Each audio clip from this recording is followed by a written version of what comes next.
What I tried to do was create something that was neutral and could be a lot of different places at the same time.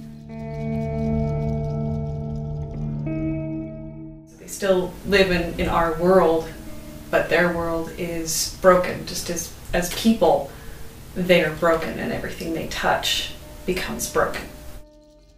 And I also wanted to give some different levels, to give different playing areas, which is where that whole second platform came from, because it almost gives us an entirely secondary playing area to the stage floor.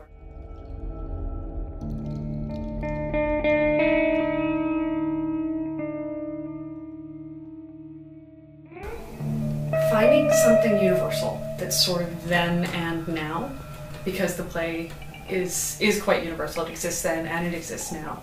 Just as the 4 or 5 of them existed then and still exist now. So first of all, finding who they were as people, and finding pieces that felt true to them as people. Like Teresa, the Fool Saint. Finding what is right for her while preserving her dignity, but still, in looking at her, you can see there's something that didn't quite compute, that she sees herself in a mirror differently than someone else will see her walking down the street. In a very childlike way of dressing herself, but child trying to be woman, child trying to be provocative or sexy or attractive, and as a result just winding up worlds and worlds away from what it actually is.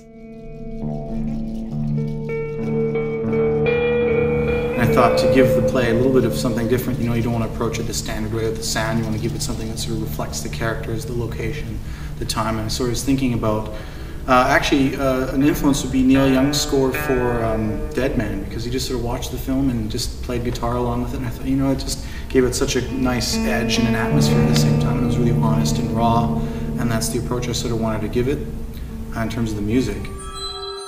In addition to the music, I also wanted to have a dissonance created and, you know, maybe get inside this sort of subtle psychology of the characters, or you know, where their headspace is at, that the audience doesn't necessarily get on a like it's not immediate. It's sort of on a subconscious level, but there'd be like sounds of machinery and some sort of processed way that those sounds would be used in the sound design part of it, at least in the sound effects part that would be running as an undercurrent. So this nightmarish quality, very dark, sort of hollow sound to it. It would mesh with the guitar sounds as well.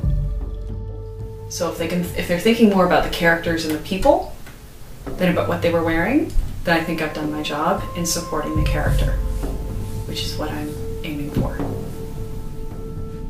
So I think it's going to be a pretty intense experience for the audience.